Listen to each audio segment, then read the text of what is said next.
কাঁচা আম সংরক্ষণ করে খাওয়ার কথা চিন্তা করলেই সর্বপ্রথম আচারের কথা মাথায় আসে। চলুন এই বছর একটু ভিন্নভাবে চিন্তা করি। কাঁচা আম দিয়ে তৈরি করুন আম কাসুন্দি, আমচুর পাউডার আর ম্যাঙ্গো হট চিলি সস। এমন তিনটি কাজের রেসিপি যে কোনো কিছুর স্বাদ 10 গুণ বাড়িয়ে দিবে। কাঁচা আমের মৌসুমে জাস্ট এই তিনটি জিনিস বানিয়ে রাখলেই আপনি সারা বছর জুড়ে যখন তখন কাঁচা আমের স্বাদ নিতে পারবেন। আসসালামু আলাইকুম everyone, I am chef Ishika. Welcome back to আইফুড channel. প্রথমেই তৈরি করে দেখাচ্ছি আম কাসুন্দি। কাঁচা আম ফুরিয়ে যাওয়ার আগেই তৈরি করুন আম কাসুন্দি আর বছর জুড়ে সংরক্ষণ করে রাখুন। সবার ঘরে ঘরে থাকা সামান্য কিছু উপকরণ দিয়েই মাত্র 15 মিনিটে দোকান থেকেও মজাদার কাসুন্দি বানানো যায়, এটা অনেকেরই অজানা। আম কাসুন্দি বানানোর জন্য আমি প্রথমেই নিয়ে নিয়েছি 1 কাপ কালো সরিষা। সেই সাথে নিয়ে নিয়েছি হাফ কাপ হলুদ সরিষা। এখন 2 কাপ পানি দিয়ে এই সরিষাগুলোকে ভিজিয়ে রাখবো 10 মিনিটের মতো। কাসুন্দি বানাতে দুই ধরনের সরিষাই ব্যবহার করা হয়, কিন্তু কালো সরিষার পরিমাণটা বেশি ব্যবহার করা হয়। এতে করে কাসুন্দির স্বাদ ও ঝাঁঝ দুটাই ব্যালেন্স হয়। 10 মিনিটে সরিষাগুলো খুব ভালোভাবে ভিজে গিয়েছে, আর সেই সাথে দেখতেই পাচ্ছেন উপরে কতগুলো ময়লা ভেসে উঠেছে। এবার 4-5 বার পানি বদল করে সরিষাগুলোকে খুব ভালো মতো ধুয়ে পরিষ্কার করে নিব। যেহেতু আম কাসুন্দি বানাচ্ছি, আম তো লাগবেই। সেই জন্য নিয়ে নিয়েছি দুটি মিডিয়াম সাইজের আম। আমি আমগুলোকে ছোট ছোট করে কেটে নিয়েছি। এবার একটি ব্লেন্ডার জারে দিয়ে দিচ্ছি ধুয়ে রাখা সরিষা আর কেটে রাখা কাঁচা আম। সেই সাথে দিয়ে দিচ্ছি 1 ইঞ্চির মতো আদা, 4টি কাঁচামরিচ, 1 টেবিল চামচ লবণ আর 1 কাপ পানি। এবার সবকিছু একসাথে খুব ভালোভাবে ব্লেন্ড করে একটা স্মুথ পেস্ট তৈরি করে নিব। আপনারা ইচ্ছে করলে সরিষা আর আমটাকে ব্লেন্ডারে ব্লেন্ড না করে শিলপাটায়ও বেটে নিতে পারবেন, কোনো অসুবিধা নেই। এবার আম আর সরিষা বাটাটাকে একটি বাটিতে ট্রান্সফার করে নিলাম। এবার একটি প্যানে দিয়ে দিলাম 3 কাপ পানি। পানিতে দিয়ে দিলাম 1 চা চামচ হলুদের গুঁড়া, 1 চা চামচ মরিচের গুঁড়া আর হাফ কাপ চিনি। এবার সবকিছু একসাথে খুব ভালোভাবে মিশিয়ে পানিতে একটি বলক তুলে নিব। পানিতে বলক চলে এসেছে, এবার দিয়ে দিচ্ছি আগে থেকে তৈরি করে রাখা সরিষা আর আমের পেস্ট। সবকিছু একসাথে খুব ভালোভাবে মিশিয়ে নিয়ে মিশ্রণে একটি বলক তুলে নিব। আমি ব্লেন্ড করার সময় সরিষাতে 1 টেবিল চামচ লবণ ব্যবহার করেছিলাম। এখন কাসুন্দিটা টেস্ট করে দেখাতে আমার কাছে লবণটা একটু কম মনে হয়েছে, তাই আমি আরও 1 চা চামচ লবণ অ্যাড করে দিলাম। বলক চলে আসার পর কাসুন্দিটাকে আমি আরও 2 মিনিটের মতো ফুটিয়ে নিয়েছি। এবার দিয়ে দিলাম 1 কাপ ভিনেগার। ভিনেগার অ্যাড করাতে কাসুন্দির স্বাদ যেমন বেড়ে যাবে, সেই সাথে প্রিজারভেটিভ হিসাবেও কাজ করবে। আপনারা এই আম কাসুন্দি বানিয়ে বছর জুড়ে সংরক্ষণ করতে পারবেন, আর স্বাদও একদম নতুনের মতোই থাকবে। এবার দিয়ে দিলাম হাফ কাপ সরিষার তেল। এবার চুলার মিডিয়াম টু হাই হিটে রান্না করতে থাকবো কাসুন্দির সাথে তেলটা সম্পূর্ণ মিশে যাওয়া পর্যন্ত। দেখতেই পাচ্ছেন রান্না করতে করতে তেলটা কাসুন্দির সাথে সম্পূর্ণ মিশে গিয়েছে। সেই সাথে কাসুন্দিতে আমার পছন্দ মতো একটা ঘনত্ব চলে এসেছে। এই সময় কাসুন্দিটা দেখতে বেশি পাতলা মনে হতে পারে, কিন্তু এটা নামানোর পর আরো ঘন হয়ে যাবে, তাই চুলাতে এর থেকে বেশি ঘন করা যাবে না। এখন চুলার ফ্লেমটাকে অফ করে আমি কাসুন্দিটাকে ঠান্ডা হতে রেখে দিব। আম কাসুন্দিটা খুব ভালোভাবে ঠান্ডা হয়ে গিয়েছে, দেখতেই পাচ্ছেন আগের থেকে কতটা বেশি ঘন হয়ে গিয়েছে। কাসুন্দির একদম পারফেক্ট একটা কনসিস্টেন্সি এসেছে, তাই না? তো তৈরি হয়ে গেল অসম্ভব মজাদার আম কাসুন্দি। আমি বললে আপনারা বিশ্বাস করবেন কিনা জানি না, এই আম কাসুন্দি আপনারা আচার বা চাটনির মতো এমনিতেই খেয়ে নিতে পারবেন। দেখতেই পাচ্ছেন আমি কতগুলো আম কাসুন্দি বানিয়েছি, কারণ আমি এগুলো বছর জুড়ে সংরক্ষণ করব। মাত্র 1.5 কাপ সরিষা আর 2টি আমেই কিন্তু অনেকগুলো আম কাসুন্দি তৈরি হয়েছে। যে কোনো এয়ারটাইট বোতল বা বয়ামে ভরে এই আম কাসুন্দিগুলোকে নর্মাল রুম তাপমাত্রায় সংরক্ষণ করতে পারবেন বছর জুড়ে। আপনারা কিন্তু এই আম কাসুন্দি দিয়ে সরিষা ইলিশও রান্না করে খেতে পারবেন, খেতে দুর্দান্ত লাগবে। তাছাড়া গরম গরম ভাতে শুধু কাসুন্দি দিয়ে খেতেও কিন্তু খুব ভালো লাগে। আপনারা আগে কখনো ভাত দিয়ে কাসুন্দি খেয়েছেন? যদি খেয়ে থাকেন আমাকে কমেন্ট করে জানাতে ভুলবেন না কিন্তু। এই আম কাসুন্দি তৈরি করার আগে আপনাদের একটা সতর্কবাণী দিয়ে দিই। একবার যদি এই ঘরে তৈরি আম কাসুন্দির স্বাদ পান, তখন কিন্তু দোকানের কেনা কাসুন্দি খেতে কখনোই ভালো লাগবে না। আমি গ্যারান্টি দিয়ে বলতে পারবো আম কাসুন্দি দিয়ে তৈরি করা এই আম ভর্তাটা আপনার খাওয়া বেস্ট আম ভর্তা হবে। তাহলে চলুন এবার তৈরি করে নেই আমচুর পাউডার। আর এদিক ওদিক খোঁজাখুঁজি না করে ঘরেই বানিয়ে নিন আমচুর পাউডার, তাও মাত্র একটি উপকরণ দিয়ে। চটপটি ফুচকা, ভেলপুরি থেকে শুরু করে শরবত, সালাদ বা যে কোনো নাস্তার স্বাদ বাড়াতে এই আমচুর পাউডারের তুলনাই হয় না। আমচুর পাউডার বানানোর জন্য আমি প্রথমেই নিয়ে নিয়েছি 1 কেজি কাঁচা আম। আমি আমগুলোকে খুব ভালো মতো ধুয়ে পরিষ্কার করে মুছে শুকনো করে নিয়েছি। এবার একটি পিলারের সাহায্যে আমের স্কিনগুলোকে পিল করে নিব। এবার একটি গ্রেটারের সাহায্যে আমগুলোকে গ্রেট করে নিব। আপনাদের হাতের কাছে গ্রেটার অ্যাভেলেবেল না থাকলেও কোনো অসুবিধা নেই, আপনারা নাইফ বা বটির সাহায্যেও আমগুলোকে একদম ঝুরি ঝুরি করে কেটে নিতে পারেন। আমার সবগুলো আম খুব ভালোভাবে গ্রেট করা হয়ে গিয়েছে। এবার আমি দিয়ে দিলাম 2 টেবিল চামচ লবণ, এখন লবণটাকে আমের সাথে খুব ভালোভাবে মাখিয়ে নিব। লবণ অ্যাড করাতে আমটা যখন শুকানো হবে তখন আমের রংটা নষ্ট হবে না আর এটার শেলফ লাইফ অনেক গুণ বেড়ে যাবে। আমচুর পাউডার রোজ রোজ ব্যবহার করা হয় না, তাই এটাকে একদিন বানিয়ে অনেকদিন স্টোর করা খুব বেশি প্রয়োজন। লবণ মাখানোর পর আমগুলোতে হালকা পানি ছেড়ে দিবে, তাই আলতো হাতে চেপে আমের এক্সট্রা পানিটাকে ছেড়ে ফেলে দিচ্ছি। এটাকে অতিরিক্ত চাপাচাপি করার প্রয়োজন নেই, যেহেতু আমগুলো শুকানোই হবে তাই শুকানোর সময় একটু পানি থাকলেও সেটা শুকিয়ে যাবে। যেহেতু এটা দিয়ে আমচুর পাউডার বানানো হবে তাই কোনো রকম হলুদ বা মশলা মাখানো হবে না। দেখতেই পারছেন আমগুলো আবারও হালকা ঝরঝরে হয়ে গিয়েছে। এবার একটি স্টিলের প্লেটে আমি আমগুলোকে ভালোভাবে ছড়িয়ে দিচ্ছি। আমি একটু পাতলাভাবে আমগুলো ছড়িয়ে দিয়েছি যেন খুব দ্রুত শুকিয়ে যায়। আমি একটি বড় স্টিলের ছেনি নিয়ে নিয়েছি, সেটাতেও আমগুলোকে খুব ভালোভাবে ছড়িয়ে দিচ্ছি। যেহেতু রোদে দিলে স্টিল খুব তাড়াতাড়ি গরম হয়ে যায় তাই আমি এখানে স্টিলের প্লেট আর ছেনি ব্যবহার করেছি।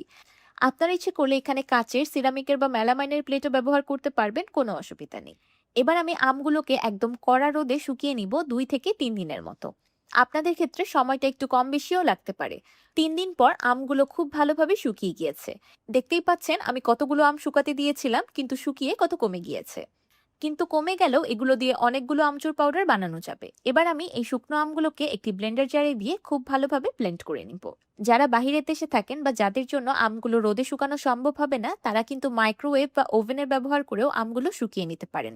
ওভেনের একদম লোয়েস্ট টেম্পারেচারে 2-3 ঘন্টা আমগুলোকে বেক করে নিলেই খুব সুন্দরভাবে ড্রাই হয়ে যাবে। তো তৈরি হয়ে গেল হোমমেড আমচুর পাউডার। আমার ব্লেন্ডারটা খুব ভালো তাই আমগুলো একদম ব্লেন্ড হয়ে পাউডার হয়ে গিয়েছে। যদি আপনাদের আমচুর পাউডারটা একদম পাউডার না হয় তাহলে আপনারা ছেঁকে নিতে পারেন। এই আমচুর পাউডার আপনারা যে কোনো খাবারে স্বাদ বাড়াতে ব্যবহার করতে পারবেন।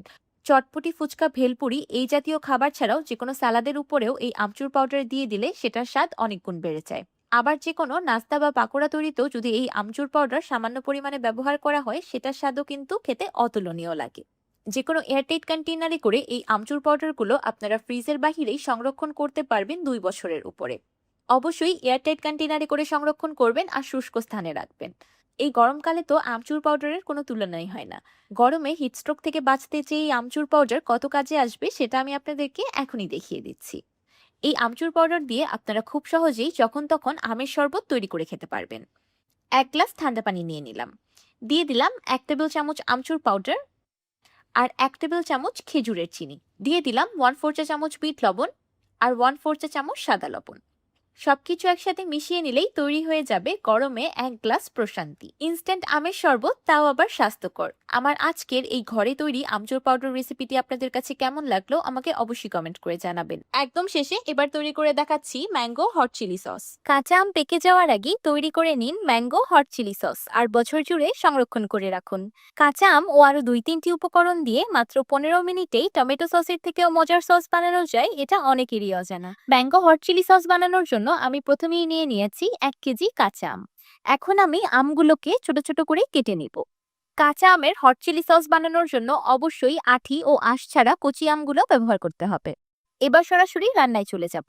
একটি বাটিতে নিয়ে নিয়েছি একটি দারুচিনি, একটি জয়িত্রী, 3টি লং, হাফ চা চামচ কালো গোলমরিচ আর 2টি এলাচ। এখন এই আস্ত গরম মশলাগুলোকে একটি সুতি কাপড়ে বেঁধে পটলি বানিয়ে নিব। এবার প্যানে দিয়ে দিলাম আগে থেকে কেটে রাখা কাঁচা আম, 3টি মিডিয়াম সাইজের পেঁয়াজ, আমি পেঁয়াজগুলোকে মাঝ বরাবর কেটে নিয়েছি, 2টি মিডিয়াম সাইজের রসুন আর আগে থেকে তৈরি করে রাখা গরম মশলার পটলি। এবার 2 কাপ পানি দিয়ে সবকিছু একসাথে খুব ভালো মতো সিদ্ধ করে নিব। আচ্ছা, আপনারা এখানে গরম মশলার পটলির পরিবর্তে ডিরেক্টলি গরম মশলাগুলো দিয়েও সিদ্ধ করতে পারবেন, কিন্তু যেহেতু পরবর্তীতে গরম মশলাগুলো তুলে ফেলে দিতে হবে তাই সুবিধার জন্য আমি পটলি ব্যবহার করেছি। এগুলোকে সিদ্ধ করার সময় চুলার ফ্লেমটা মিডিয়াম টু হাইতে থাকবে। 10-15 মিনিটে সবকিছু খুব ভালোভাবে সিদ্ধ হয়ে গিয়েছে। আমার পেঁয়াজ তো খুব দ্রুতই সিদ্ধ হয়ে যাবে, শুধু রসুনটা সিদ্ধ হতে একটু বেশি সময় লাগবে। স্প্যাচুলার সাহায্যে চেক করে যদি দেখেন রসুনটা গলে যাচ্ছে তাহলে বুঝবেন সবকিছুই পারফেক্টলি কুকড। এখন আমি পটলিটাকে তুলে ফেলে দিচ্ছি, কারণ এটার ভিতরের গরম মশলার ফ্লেভারগুলো অলরেডি সসে ছড়িয়ে গিয়েছে। এখন আমি এই সিদ্ধ করা সসের মিক্সচারটাকে একটি বাটিতে নিয়ে হালকা ঠান্ডা করে নেব। আমার এই ব্লেন্ডারে গরম কিছু ব্লেন্ড করলে তেমন সমস্যা হয় না, তাই আমি গরম গরমই ব্লেন্ড করে নিচ্ছি। আপনারা ব্লেন্ড করার আগে মিক্সচারটাকে সম্পূর্ণ ঠান্ডা করে নিতে পারেন।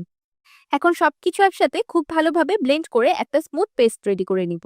সবকিছু একসাথে খুব ভালোভাবে ব্লেন্ড হয়ে গিয়েছে। দেখতেই পাচ্ছেন কত সিল্কি, স্মুথ অ্যান্ড ফ্লুই একটা সসের মিক্সচার রেডি হয়েছে। এখন এই সসের মিক্সচারটাকে একটি ছাঁকনির সাহায্যে ছেঁকে নিব। এই স্টেপটা খুবই ইম্পর্টেন্ট, স্কিপ করবেন না। যদি খুবই silky smooth mango hot chilli sauce তৈরি করতে চান তাহলে মিক্সচারটাকে অবশ্যই ছেঁকে নিতে হবে। এবার ছেঁকে নেওয়া সসের মিক্সচারটাকে আবারও একটি প্যানে দিয়ে দিলাম। মিষ্টির জন্য দিয়ে দিলাম 1/2 কাপ চিনি, আর সেই সাথে দিয়ে দিলাম 1 চা চামচ বা স্বাদ মতো লবণ। এবার সবকিছু একসাথে খুব ভালোভাবে মিশিয়ে নিব।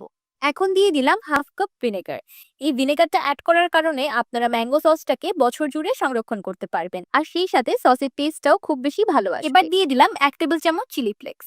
আচ্ছা, আমার কাছে এই ম্যাঙ্গো সসটা ঝালঝাল খেতেই বেশি ভালো লাগে। একটা সুন্দর কাঁচা আমের কালার আনার জন্য দিয়ে দিলাম 1 ফোঁটা অর্গ্যানিক গ্রিন ফুড কালার। কালারটা একদমই অপশনাল, আপনারা ইচ্ছে করলে এটাকে টোটালি স্কিপ করতে পারবেন, কোনো অসুবিধা নেই। আমি সসটা রান্না করার জন্য এক্সট্রা করে কোনো পানি অ্যাড করিনি। আমি সর্বপ্রথম আমগুলো সিদ্ধ করার সময় যেই পানিটা অ্যাড করেছিলাম সেটাতেই সম্পূর্ণ সসটা রান্না হয়ে গিয়েছে। কিন্তু আপনাদের যদি আমগুলো সিদ্ধ করার সময় পানিটা অতিরিক্ত শুকিয়ে যায় তাহলে এই সময় অল্প একটু পানি অ্যাড করে সসের কনসিস্টেন্সিটাকে ব্যালেন্স করে নিতে পারেন। সসটা পারফেক্টলি রান্না হয়েছে কিনা কিভাবে বুঝবেন? একটি বাটিতে বা প্লেটে অল্প একটু সস দিবেন। তারপর যদি দেখেন সসটা এমন রানি কনসিস্টেন্সি আছে আর সসের থেকে কোনো রকম পানি আলাদা হচ্ছে না তাহলে বুঝবেন এটা পারফেক্টলি কুকড। এখন আমি সসটাকে চুলা থেকে নামিয়ে নিব। এর থেকে বেশি ঘন করব না, কারণ এটা নামানোর পর আরেকটু ঘন হয়ে যাবে। এই কাঁচা আমের সসটা খেতে কিন্তু অতিরিক্ত টক লাগবে না, মানে এটার ফ্লেভারটা আমি আপনাদের বলে বোঝাতে পারবো না, এতটাই বেশি মজা যে না খেলে বুঝবেন না। আমি চুলা থেকে নামিয়ে ম্যাঙ্গো হট চিলি সসটাকে সম্পূর্ণ ঠান্ডা করে নিয়েছি। তো তৈরি হয়ে গেল অসম্ভব মজাদার ম্যাঙ্গো হট চিলি সস। যে কোনো এয়ারটাইট বোতল, বক্স বা জারে করে আপনারা এই ম্যাঙ্গো সসটাকে সংরক্ষণ করতে পারবেন বছর জুড়ে। এই ম্যাঙ্গো সসটা ফ্রিজের বাহিরেই ভালো থাকবে, কিন্তু আপনারা ইচ্ছে করলে ফ্রিজেও রাখতে পারেন। কাঁচা আম দিয়েও যে এত মজাদার স্বাদের সস বানানো যায় এটা কিন্তু আসলেই অবিশ্বাস্য। অনেকের বাসায় কিন্তু ভাজা পোড়া খাওয়ার কথা হলেই সস ছাড়া চলেই না। তারা কিন্তু অবশ্যই এই কাঁচা আমের সসটা বানিয়ে রাখবেন, যে কোনো খাবারের স্বাদ দ্বিগুণ হয়ে যাবে। সসের কনসিস্টেন্সিটা দেখতে পারছেন কতটা পারফেক্ট আছে, না খুব বেশি ঘন না খুব বেশি পাতলা। এই কাঁচা আমের সস আপনারা যে কোনো কিছু দিয়ে খেতে পারবেন, যে কোনো ধরনের পাকোড়া বলেন, ফ্রেঞ্চ ফ্রাই বলেন বা ওয়েজেস। টমেটো সস বা কেচাপ দিয়ে যা যা খাওয়া যায় এই ম্যাঙ্গো হট চিলি সস দিয়ে সবই খাওয়া যাবে। আমার আজকের এই ম্যাঙ্গো হট চিলি সস রেসিপিটি আপনাদের কাছে কেমন লাগলো আমাকে অবশ্যই কমেন্ট করে জানাবেন। ভিডিওটি ভালো লাগলে একটি লাইক দিবেন আর আমার চ্যানেল সাবস্ক্রাইব করে আমার চ্যানেলের পাশেই থাকবেন। আল্লাহ হাফেজ।